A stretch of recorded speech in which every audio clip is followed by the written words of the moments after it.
अभी इस नशिस्त में एक अहम बात मैं आपके सामने रखूँगा। क़यामत का जो दिन है जिसे अल-यौमुल आखिर कहा जाता है, उसका एक हल्का फुल्का मैं तारुफ कराऊँगा ताकि बहैसियत मुसलमान पहले हम ये जान सकें कि अल-यौमुल आखिर जब कहते हैं, क़यामत का दिन कहते हैं, तो उससे क्या मुराद है, ताकि हमारा ईमान दुरुस्त हो और उसके लिए हम अच्छे अंदाज में तैयारी कर सकें। और जब कुरान मजीद में अहादीस मुबारका में अल-यौमुल आखिर आखिरी दिन, अल-ईमान बिल-यौमिल आखिर जिसे कहते हैं, आखिरत के दिन पर ईमान लाना, तो आखिरत से मुताल्लिक़ जो आयतें हैं, जो अहादीस हैं, वो बहुत बड़ी मिक़दार में हैं। लेकिन उसे कैसे समझेंगे, वो एक हल्का फुल्का तारुफ मैं आपके सामने रखूँगा इंशाअल्लाह। जिस तरह से शरीयत का जो इल्म है या शरीयत से मुताल्लिक़ जो बातें हैं, चाहे वो अक़ीदा हो, इबादात हो, मुआमलात हो, एक मुसलमान जितना मुकल्लफ है उसके बक़द्र उसे जानना चाहिए। फ़िलहाल का जो मेरा मौजू है अल-ईमान बिल-यौमिल आखिर, इससे मुताल्लिक़ भी जानना चाहिए अलग से। अल्लाह ताला ने कुरान मजीद में फरमाया सूरह हदीद में, इअलमू अन्नल्लाह युह्यिल अर्ज़ बअद मौतिहा, यकीनन अल्लाह ताला एक इंसान को उसकी मौत के बाद उसे दोबारा जिंदा करता है। अल्लाह ने कहा कि इअलमू, तुम जानो, यानी इस मौजू से मुताल्लिक़ भी जानो, ये माना उसका, यानी इस मौजू से मुताल्लिक़ भी जानना चाहिए। एक काफिर को उसकी फिक्र ही नहीं है, क्यों? इसलिए कि वो आखिरत से मुताल्लिक़ जानता ही नहीं। अल्लाह ताला ने सूरह अल-अंबिया में कहा, लौ यअलमुल लज़ीना कफ़रू हिना ला यक़ूफ़ून अन वुजूहिहिमुन नार वला अन ज़ुहूरिहिम वला हुम युनसरून। अल्लाह ताला ने कहा कि क़यामत के दिन जब आग अंगार काफिरों को आगे छुएगी ना, जब उन्हें जलाएगी, तो अल्लाह ने कहा कि ला यक़ूफ़ून अन वुजूहिहिमुन नार, कि उनके चेहरों को जब अंगार जलाएगी जहन्नम की आग, तो कुफ़ार अपने हाथ से रोक नहीं पाएंगे, उसको अपने हाथ से रोक नहीं पाएंगे। लेकिन अल्लाह ने उससे पहले क्या कहा, लौ यअलमुल लज़ीना कफ़रू, अगर काफिरों को इसका इल्म हो गया होता कि उनको आग लगेगी, आग जला देगी और उसे वो रोक नहीं सकते, तो फिर ऐसी हिमाकत नहीं करते। लेकिन उन्होंने जाना नहीं ना, इसलिए लौ यअलमुल लज़ीना कफ़रू, अगर वो जान लिए होते तो फिर ऐसे खुद को जहन्नम के हवाले नहीं करते। कोई भी आदमी कैसे अपने आप को कहेगा कि हाँ मैं अपने आप को तैयार करता हूँ जहन्नम के लिए, इसलिए अल्लाह ने कहा कि अगर कुफार को इसका इल्म हो गया होता कि जहन्नम की आग उन्हें छुएगी, जलाएगी और उसे वो रोक नहीं सकते, लो यालम, अगर ये जान लेते तो ऐसा तो कभी नहीं करते। नहीं जाना है इसलिए क्या होगा। एक मुसलमान और एक काफिर में फ़र्क यही है कि एक मुसलमान को अगर पूछा जाए तो अल ईमान बिल यौमिल आखिर उसे मालूम होगा, यही फ़र्क है दोनों में। अल्लाह ताला ने सूरत अश-शूरा में कहा यस्तअजिलु बिहा अल्लज़ीना ला युमिनूना बिहा वल्लज़ीना आमनू मुशफ़िक़ूना मिन्हा व यअलमूना अन्नहा अल-हक़। अंबिया अलैहिस्सलाम से कुफार जो थे ना, सिर्फ अंबिया के ज़माने की बात नहीं, आज भी अगर आप मैदान में देखेंगे एक काफिर यही कहेगा, जल्दी मचाएगा, ठीक है मैं अल्लाह के दीन को नहीं कबूल करता हूँ, चलो अल्लाह का अज़ाब आता है आने दो, देखता हूँ मैं। यस्तअजिलु बिहा अल्लज़ीना ला युमिनूना बिहा, जो लोग काफिर हैं, अल्लाह पर ईमान नहीं लाते हैं, वो तो जल्दी मचाते हैं कि चलो अभी आने दो अज़ाब। लेकिन अल्लाह ने कहा वल्लज़ीना आमनू मुशफ़िक़ूना मिन्हा, लेकिन जो लोग ईमान लाए वो तो डरते रहते हैं। क्यों डरते रहते हैं? इसलिए कि व यअलमूना अन्नहा अल-हक़, उनको पढ़ाया गया है, सिखाया गया है, वो जानते हैं कि अल ईमानु बिल यौमिल आखिर हक़ है। तो ये अहम चीज़ है कि इस मौजू को भी जानना चाहिए। जब हम कहते हैं कि अल ईमानु बिल यौमिल आखिर, तो इसका क्या मतलब होता है? आप में से कोई बता सकते हैं अल यौमुल आखिर, आखिरत के दिन से क्या मुराद है? किसको कहते हैं अल ईमानु बिल यौमिल आखिर? आप में से कोई बोल सकते हैं जी? अल यौमुल आखिर इसलिए कहते हैं कि वो आखिरी दिन है, उसके बाद फिर कोई दुनिया का दिन नहीं होगा। लेकिन क्या मुराद है अल ईमानु बिल यौमिल आखिर में? क्या चीजें होती हैं उसमें?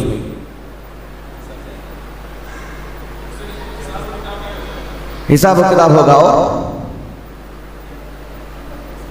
जन्नत और जहन्नम का फैसला होगा हिसाब और किताब ही से, और जी दोबारा जिंदा किया जाएगा,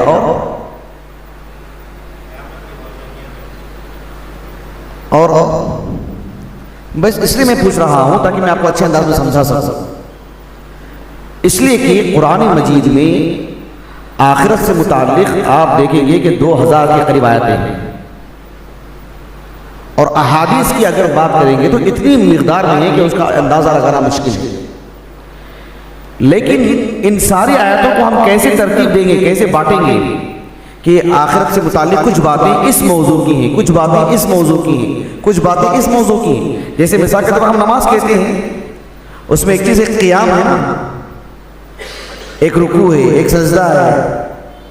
तो अल ईमान बिल यौमिल आखिर जब कहते हैं तो उसमें कितनी चीज़ें आती हैं, ये बात मैं आपको बताना चाहता हूँ। जब हम कहते हैं अल ईमान बिल यौमिल आखिर, आखिरत के दिन पर ईमान लाना, तो आखिरत के दिन से जब बात करते हैं तो उसके 4 मरहले होते हैं। कितने मरहले होते हैं? बताइए कितने मरहले होते हैं? 4 मरहले होते हैं। ये जानना चाहिए। इन चारों मराहिल का जो मजमुआ है, एक काफिर, एक गैर मुस्लिम तो इसका इनकार करता है, लेकिन मुसलमान बहैसियत मुसलमान होने के भी कुछ मुसलमान ऐसे हैं जो इन चारों मराहिल में से कुछ मराहिल का इनकार करते हैं, अपनी अक्ल की वजह से, कम इल्मी की वजह से। लेकिन बहैसियत एक मुसलमान, अंबिया अलैहिस्सलाम ने जो दीन लेकर आए, सारे अंबिया अलैहिस्सलाम ने, उनके पास उनकी जुबान में जब अल ईमान बिल यौमिल आखिर की बात आती है तो उसमें 4 मरहले होते हैं। सबसे पहला मरहला होता है इंसान की जब मौत आती है तो फिर उसके बाद जो कब्र का मरहला आता है, कब्र का जो मरहला आता है वो आखिरत के दिन का पहला मरहला है। कब्र की जिंदगी पहला मरहला है, यानी इंसान की जब मौत आती है, उसकी मौत से लेकर जैसे उसकी रूह कब्ज होती है तो फिर उसका जो सबसे पहला मरहला आता है कब्र की जिंदगी का, वो आखिरत का पहला मरहला है, पहला हिस्सा है। अल्लाह रब्बुल आलमीन ने कुरान मजीद में कई मकामात पर कब्र की जिंदगी से मुताल्लिक़ भी बात जिक्र फरमाई। कोई आयत करीमा आप में से कोई बता सकते हैं कि आयत करीमा कब्र के अजाब से मुताल्लिक़ है, यानी कब्र की जिंदगी से मुताल्लिक़ है? कोई बता सकते हैं? सूरह बारकल्लाहु फीकुम, बारकल्लाहु फीकुम। अल्लाह रब्बुल आलमीन ने सूरतुल गाफिर या सूरतुल मुमिन इसमें फिरऔन का जो किस्सा बयान किया तो अल्लाह ताला ने कहा फवक़ाहुल्लाहु सय्यिआति मा मकरू व हाक़ बिआलि फिरऔन सूअल अज़ाब अन्नारु युअरज़ूना अलैहा गुदुव्वन व अशिय्या व यौम तक़ूमुस्साअ अदखिलू आला फिरऔन अशद्दल अज़ाब। अल्लाह ताला ने कहा कि जब अल्लाह ने फिरऔन को पानी में गर्क किया ना तो सिर्फ पानी में गर्क नहीं किया, अल्लाह ताला ने कहा कि जब उसको डुबो दिया गया तो कहा कि अन्नारु युअरज़ूना अलैहा गुदुव्वन व अशिय्या, सुबह और शाम उस पर आग पेश की जा रही है, सुबह और शाम। फिर वयौम तक़ूमुस्साअ, जब क़यामत वाक़ई होगी, जब अलग से उन्हें कहा जाएगा अदखिलू आला फिरऔन अशद्दल अज़ाब, अब इससे भी बड़े अज़ाब में तुम दाखिल हो जाओ अब हमेशा के लिए। वो तो जहन्नम का मामला है। अब तक जो सुबह शाम आग पेश की जा रही है वो कौन सा मरहला है? वो कब्र की जिंदगी है, कब्र से मुताल्लिक़ है। नूह अलैहिस्सलाम उनकी जो कौम है, क्या फरमाया अल्लाह ने उनके बारे में? सूरत नूह में कोई आयत जिक्र कर सकते हैं? मिम्मा खतीआतिहिम, उसके आगे कोई पढ़ सकते हैं? मिम्मा खतीआतिहिम उग़रिक़ू। अल्लाह ने कहा कि नूह अलैहिस्सलाम की जो कौम है उनके गुनाहों की वजह से उग़रिक़ू, वो डुबो दिए गए। और फिर फ़उदख़िलू, यानी माज़ी का सीगा है, वो दाखिल कर दिए गए जहन्नम में। उग़रिक़ू, पानी में डुबो दिए गए, डुबो दिए जाएंगे। ऐसा है क्या? ऐसा है जब जहन्नम, जब क़यामत वाक़ई होगी तो पानी में डुबो दिए जाएंगे? ऐसे है नहीं ना। उग़रिक़ू, वो पानी में डुबो दिए गए और साथ में फ़उग़रिक़ू नारा, वो जहन्नम में दाखिल भी कर दिए गए। उससे मुराद यही है कब्र का अज़ाब। अल्लाह ताला ने एक जगह पर फरमाया सूरत तौबा में अवाखिर में, व मिम्मन हौलकुम मिनल अअराब व मिन अहलिल मदीना मरदू अला निफाक़ ला तअलमुहुम नहनु नअलमुहुम सनुअज़्ज़िबुहुम मर्रतैन सुम्मा युरद्दूना इला अज़ाबिन अज़ीम। अल्लाह ताला ने कहा कि अल्लाह के रसूल से कि ये जो मदीना नबविया है, अल्लाह के रसूल का शहर, उसके अंदर भी उसके आसपास के जो करिए हैं, गांव हैं, कुछ लोग हैं जो निफाक मुनाफिक बने हुए हैं, उस पर अड़े हुए हैं। अल्लाह ने कहा कि अल्लाह के रसूल आप इन सबको नहीं जानते कौन कौन है, लेकिन हम जान रहे हैं। इनकी जब मौत आएगी ना, अल्लाह ने कहा कि हमें दो मरतबा आज़ाब देंगे इनको। एक दुनिया में बहैसियत मुनाफिक होने के एतबार से ज़लील करेंगे इनको, रुसवा करेंगे इनको, और फिर कब्र में भी आज़ाब देंगे इनको। सुम्मा युरद्दूना इला अज़ाबिन अज़ीम, फिर जब क़यामत वाक़ई होगी, हशर का मैदान होगा, उसके बाद फिर फैसले होंगे, फिर हमेशा की जहन्नम फिर से लौटा दी जाएगी जहन्नम में।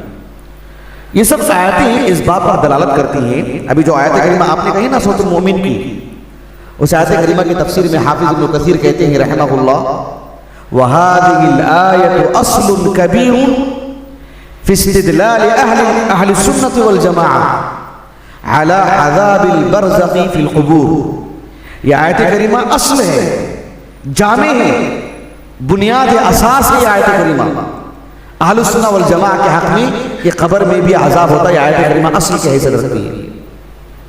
ये एक ही मेरा मौजू नहीं है, ऐसी कई आयतें हैं कुरान मजीद में, अहादीस तो बहुत हैं। अल्लाह के रसूल सल्लल्लाहु अलैहि वसल्लम से मुताल्लिक़ उम्मुल मोमिनीन आयशा कहती हैं रज़ियल्लाहु अन्हा, सही बुखारी की हदीस है, एक खातून यहूदी औरत ने अज़ाब कब्र से पनाह मांगी, और अहले किताब है, उन्हें भी किताब दी गई थी।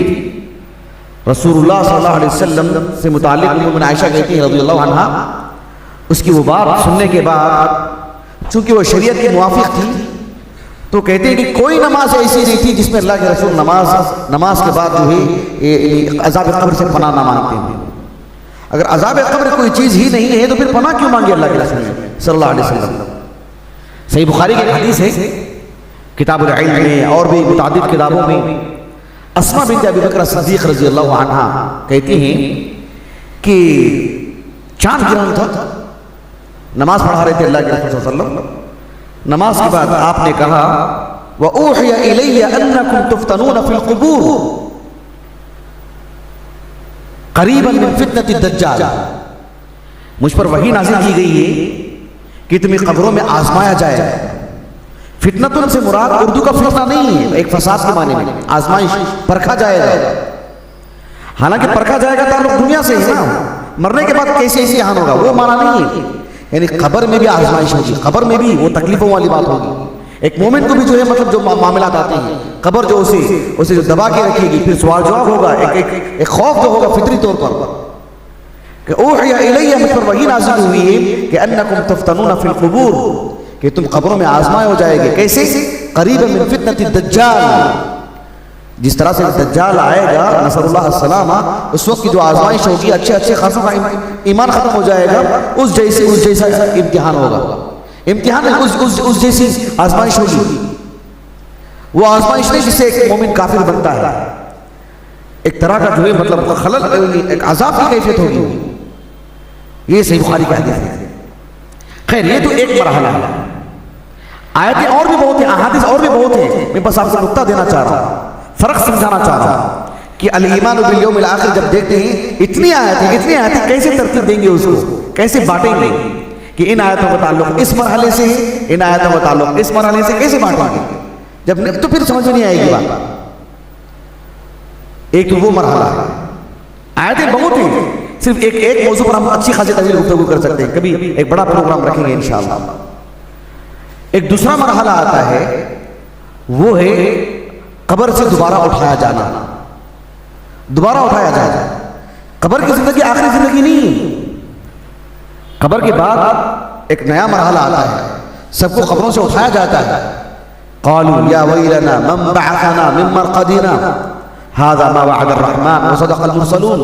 सूरह यासीन में अल्लाह ने कहा कि कुफ़ार कहेंगे कि जब उन्हें कब्रों से उठाया जाएगा, अरे ये किसने उठा दिया हमें कब्रों से? मन बअसना मिन मरक़दिना, कौन उठा दिया हमको अचानक, क्या हो रहा है?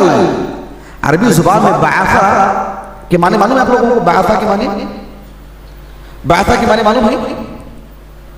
बासा का माना जो मफहूम, उसकी जो कैफियत, वो समझाना चाह रहा हूं मैं आपको। एक आदमी सोया हुआ है, ला क़द्दर अल्लाह वो दिन ऐसा ना लाए, लेकिन समझाने के लिए बता रहा हूं आपको कि एक आग लग गई जबरदस्त और वो आदमी जल जाएगा, मर जाएगा। कैसे उठाएंगे उस आदमी को? कैसे उठाएंगे? कैसे धक्का देंगे उसको? कैसे झिझोड़, कैसे हिलाएंगे उसको?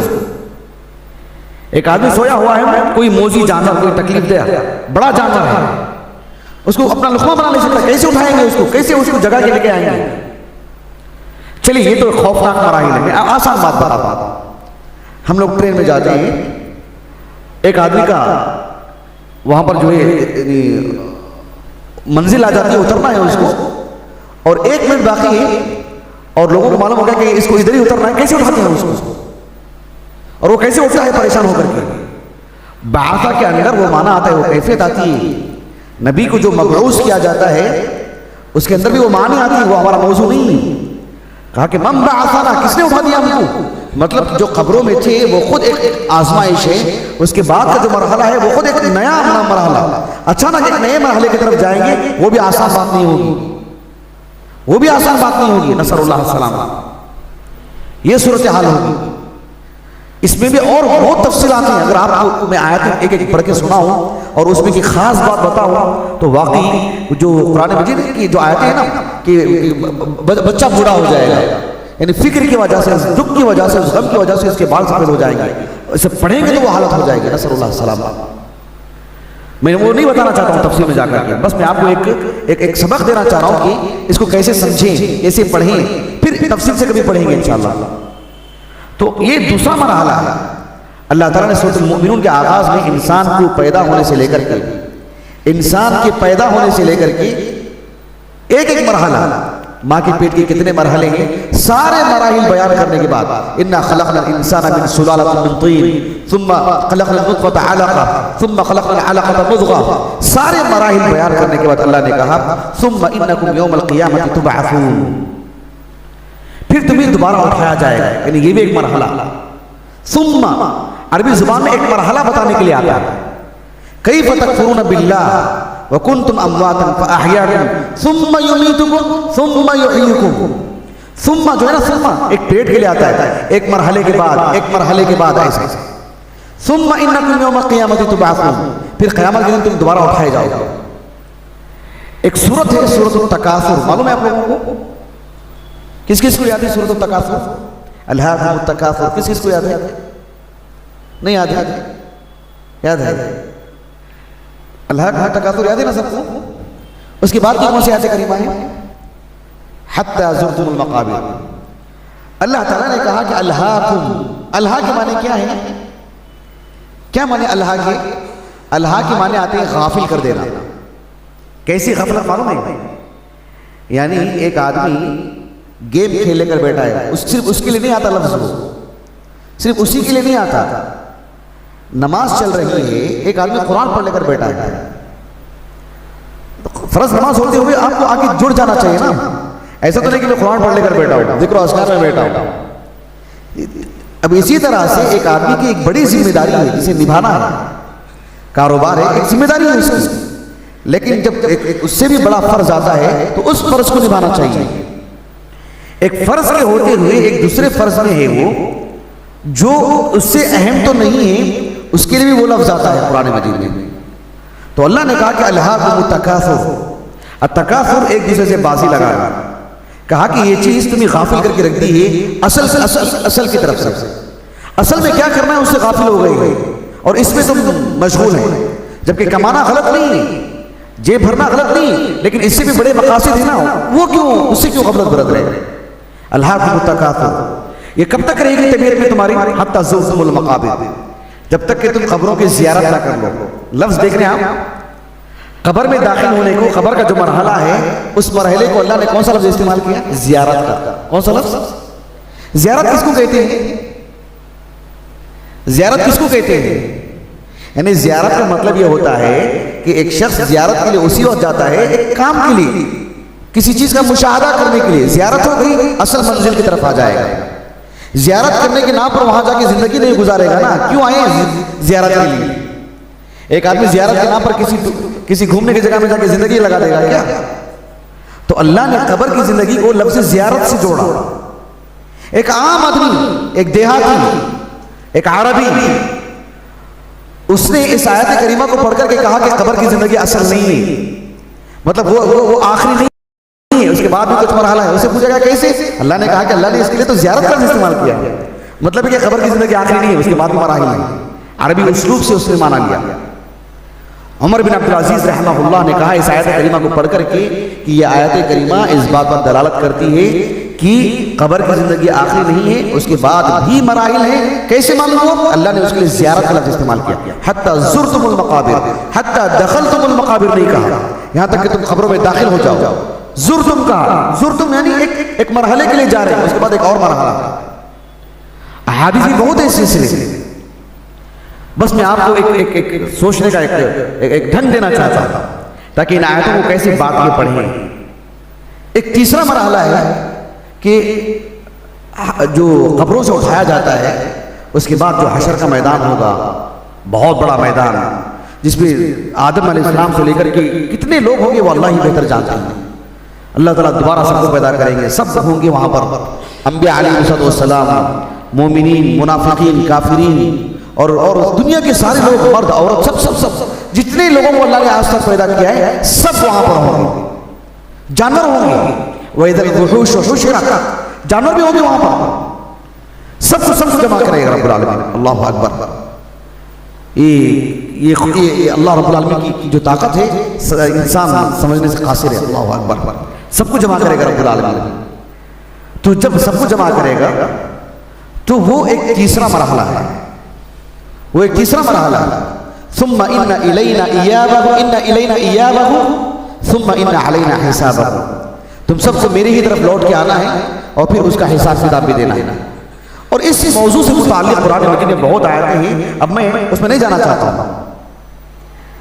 आयतें बहुत हैं, बस मैं आपको सोचने का एक ढंग है, वरना हम एक एक मरहले को लेकर के तफसील से अगर समझाएं, एक एक घंटे की क्लास लेकर के, फिर दूसरा मरहला एक और घंटा, तीसरा मरहला एक और घंटा, तब जाकर के अल ईमान बिल यौमिल आखिर अच्छे अंदाज में बात समझ में आएगी, बात बहुत अंदाज में वाज़ेह हो जाएगी, बहुत अच्छे अंदाज में।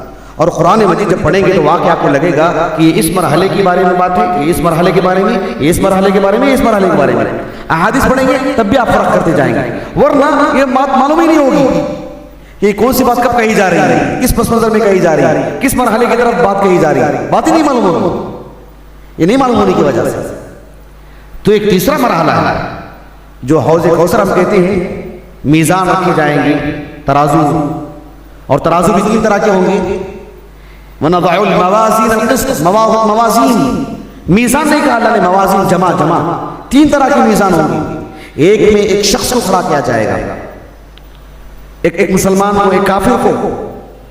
अब्दुल्लाह बिन मसूद रज़ी अल्लाह अन्हु, उनका जो पैर था ना, उनका जब पोलियो कहती नहीं, दम नहीं था इसमें, गुद नहीं था उनके पैर में। इतने आज़िम इंसान, इतने आज़िम आलिम थे। एक मरतबा मुस्नद अहमद की रिवायत है, बसनद हसन, शेख अलबानी ने हसन कहा है, वो एक दरख्त पर चढ़ करके एक मिसवाक तोड़ रहे थे, मिसवाक की जो काड़ी होती वो तोड़ रहे थे। हवा आई जोरदार तो उनके कपड़े को हिला दी, तो कपड़ा उड़ गया उनका, तो उनका पैर नजर आने लगा। तो कुछ लोग हंस दिए। देखिए अहादीस में जब ऐसी बात आती है ना, कुछ लोग हंस दिए, तो सहाबा बोलते हैं, तो उसमें अबू बकर उमर भी है ना, उस्मान है, अली है, अबू सईद खुदरी है, अबू हुरैरा है रज़ी अल्लाह अन्हुम अजमाइन। तो एकदम तस्वीर में ये सारे नाम आ जाते हैं, ऐसा नहीं। धीरे धीरे करके लोग मुसलमान हुए। कुछ लोग अभी कच्चे थे, कुछ लोगों के अंदर तो ईमान अभी दाखिल ही नहीं हुआ था, वरना जो अल्लाह के रसूल की तरबियत में जिंदगी निकाले हैं उनसे ऐसी तवक्का ही नहीं। बहुत संजीदा लोग हो, किसी का मजाक उड़ाएं, किसी के चेहरे को, किसी के कपड़े को, किसी के चाल चलन को, किसी के खाने पीने को देख के वो एक तरह से दिल में उनके ऐसे तबीयत लोग नहीं थे वो। तो ऐसे जो अहादीस आती है तो उसको भी समझने की जरूरत है कि वो किस तरह के अफराद होंगे, क्योंकि अल्लाह के रसूल के मुआशरे में मुख्तलिफ तरह के अफराद थे। तो कुछ लोग हंस दिए वहां। अल्लाह के रसूल ने कहा सल्लल्लाहु अलैहि वसल्लम, अल्लाह की कसम, कल मीज़ान पर इनका जो पैर है उहद पहाड़ से भी ज्यादा वजन होगा। मतलब एक मीज़ान पर एक मुसलमान को खड़ा किया जाएगा, उसका वजन देखा जाएगा, और एक काफिर को लाया जाएगा, मोटा ताजा बहुत ताकतवर, उस काफिर को लाया जाएगा। अल्लाह ने कहा कुरान में, फला नुकीमु लहुम यौमल क़ियामति वज़ना, उसका कोई वजन ही नहीं होगा, उसका कोई हैसियत नहीं होगी। मच्छर से पर से भी ज्यादा, पर से भी हल्का रहेगा उसकी कीमत, उसका वजन, जब उसे मीज़ान पे खड़ा किया जाएगा, हैसियत नहीं होगी उसकी।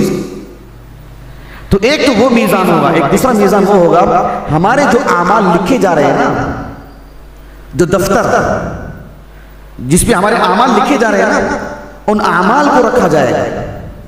एक तीसरा मीज़ान वो होगा जिसमें हमारी इबादतें, जैसे नमाज को एक शक्ल दी जाएगी और उसको रखा जाएगा। 3 तरह के मीज़ान होंगे। मीज़ान है, और जैसे मैंने कहा कि हौज़ कौसर है, और अर्श इलाही का जो साया है, ये सब मराहिल पूरे लोग पूरे आदम के पास जाएंगे, फिर नूह अलैहिस्सलाम के पास जाएंगे, फिर मरहला, ये सब पूरे हशर के मैदान से मुताल्लिक़ हैं। ये तो तीसरा मरहला है। और चौथा मरहला है वो है या तो जन्नत या तो जहन्नम, फरीक़ुन फिल जन्नह व फरीक़ुन फिस सईर। अल्लाह ताला ने कुरान मजीद में कहा सूरह बकरा में, उइद्दत लिल काफिरीन, कि जहन्नम को अल्लाह ने काफिरों के लिए तैयार कर चुका है। जहन्नम तैयार है। अहलुस सुन्नह वल जमाअत का यही अकीदा है कि जन्नत और जहन्नम दोनों अल्लाह की मखलूक हैं और दोनों मौजूद हैं, दोनों तैयार शुदा हैं। तैयार होंगे ऐसा नहीं, तैयार शुदा हैं। उइद्दत कहा अल्लाह ने, माजी का सिगा, कि जहन्नम तैयार हो चुकी है, जन्नत तैयार हो चुकी है। उइद्दत लिल मुत्तकीन का अल्लाह ने सूरह आल इमरान में, ये जन्नत तैयार हो चुकी है। जन्नत भी तैयार है, जहन्नम भी तैयार है। अब जन्नत से मुतालिक, जहन्नम से मुतालिक जितनी आयतें हैं, जितनी अहादीस हैं, अब आप समझते जाएं वो चौथे मरहले की बात है। एक है तीसरा मरहला, वो कौन सा है? और दूसरा मरहला वो कौन सा है? दूसरा मरहला कौन सा है? और पहला मरहला कौन सा है? इस मौजू को जानने की अहमियत क्या है पता है आपको? इस मौजू को जानने की अहमियत क्या है नहीं पता है। मैंने कहा ना शुरू में, अल्लाह ने हुक्म दिया कि इअलमू, तुम जानो। और एक मुसलमान और काफिर में फर्क करने वाली चीज, अगर मुझे पता नहीं है अल ईमान बिल यौमिल आखिर क्या है, तो फिर इसका मतलब हम उसके लिए तैयारी भी नहीं कर सकते। यकीन मानिए, मैं ऐसे इस मौजू को लेकर नहीं आया।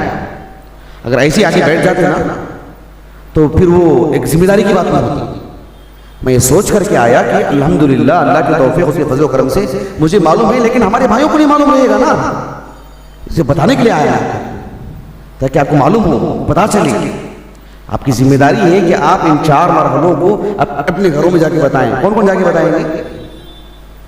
कौन कौन जाके बताएंगे? अपने दोस्तों अहबाब को भी बताएंगे कि 4 मरहले। फिर एक तरह से सवाल पैदा होगा, तफसील क्या है, तफसील क्या है, आपके घरों में भी, आपके अंदर भी, दोस्तों अहबाब में भी। तो फिर हम उसकी तफसील के लिए अलग से एक प्रोग्राम रख सकते हैं कि ये पहला मरहला है, इसकी ये तफसील है।